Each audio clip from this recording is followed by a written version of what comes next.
death. It's a real saying.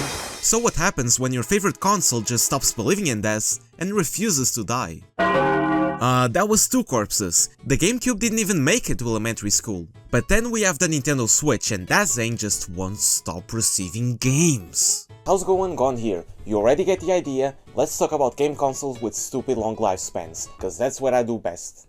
But Gon, what constitutes a console with a long lifespan? Well, the average console lifespan, the time a console receives games in full support, is around 6 to 8 years. Anything above that is exactly what we're looking for, and what better way to start than the Antichrist itself? The Atari 2600 released in September 1997, and surprisingly, it's still being supported. Kinda. The original 2600 released its final game, Acid Drop, in 1992 in Europe, and that's already a 15-year lifespan. But after Atari had their revival arc, they brought back the 2600 in form of the Atari 2600 Plus in November of 2023. A new model that supports HDMI and modern TVs, and plays old 2600 and 7800 games. And not only that, Atari squirts new 2600 games once in a while, like 2023's Mr. Run and Jump. This is great. So if we're talking the original 2600, the thing lasted 15 years, but literally speaking, the Atari 2600 is still receiving support almost 50 years later. But are we ignoring the 31-year gap between the 2600 and the 2600 Plus? That's what I thought. Get out of here, Atari. The Sega Master System wasn't Sega's biggest console, and the main factor for that was... that. The Master System released in 1986, 1 year after the NES, and despite losing to the competition in pretty much everywhere, the Master System is still being produced and sold in Brazil. 39 years, man, like, what?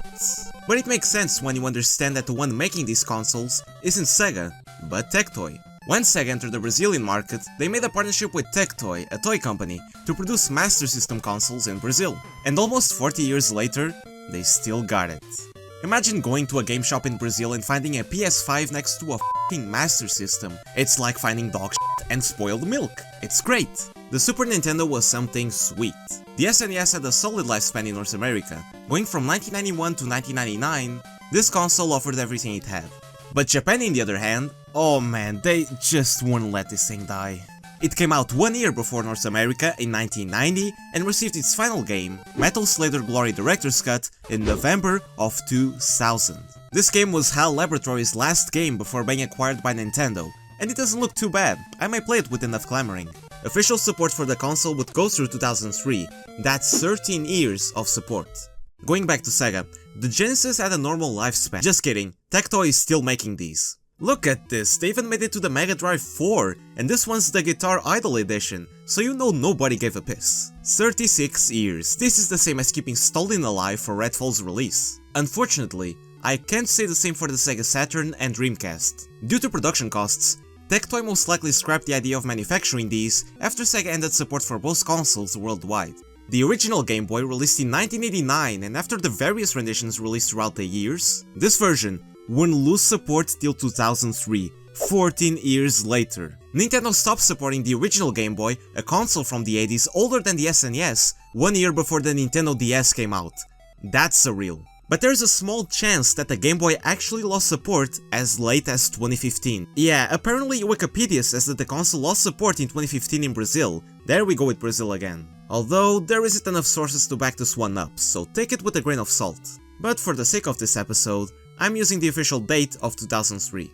The Neo Geo was a pretty expensive console. Come on, $120 per game? Who's buying that? Well, 1 million people apparently. It wasn't the most affordable console out there, but it had some banger arcade games. The Neo Geo MVS released in 1990, and get this, it had its last official game, Samurai Showdown V Special, in 2004, and SNK stopped offering maintenance and repairs to MVS systems in 2007. 17 years, that's a crazy long lifespan for a console that not many people bought. Why do you love your children? The Sony PlayStation is a classic. It demolished Nintendo and Sega, but the Saturn was already dead on arrival anyways. The PS1 released in 1994 in Japan, with the North American release the following year. It had a good run before its successor came out in 2000, but even after the crushing success of the PS2, the PS1 was still receiving frequent releases. And that was until 2004 with the release of FIFA Football 2005. What a way to go out. The PS1 would still receive support from Sony till March 2006. That's a 12-year lifespan and only 8 months before the PlayStation 3's release, finishing off one of the most legendary runs of any home console. More legendary than this one? That's debatable. The PS2 came next, and I'm not gonna repeat what everyone has already said. It's the most sold console of all time. Of course it was gonna make it to the list. It will probably be the most sold console forever, since Sony's always going back and changing how many units were sold. But I guarantee you, someone someday is gonna surpass that title, and that's gonna be the Wii U 2. Mark my goddamn words. The PlayStation 2 released in the year 2000 and had its last game released in 2013. Pro Evolution Soccer 2014, of course it was another soccer game. The PS2 almost made it to the PS4's launch, but are we surprised? This thing was obviously gonna last a good while, and even after they stopped supporting the console, I still would find PS2 games on game stores. The last time I saw a new copy of a PS2 game was at the Toys R Us, and that was probably 4 or 5 years ago. It was Dancing with the Stars, but still.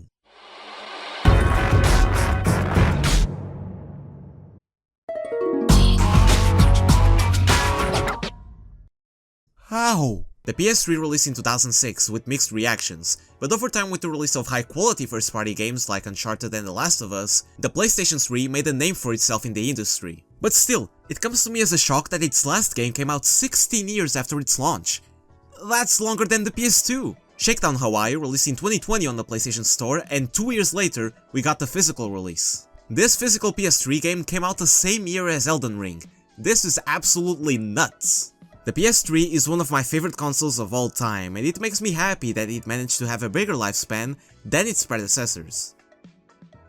Yeah, the Wii was obviously gonna make it to the list. They had nursing homes going crazy for Just Dance, which was exactly the last game released in North America. Just Dance 2020 for the Nintendo Wii.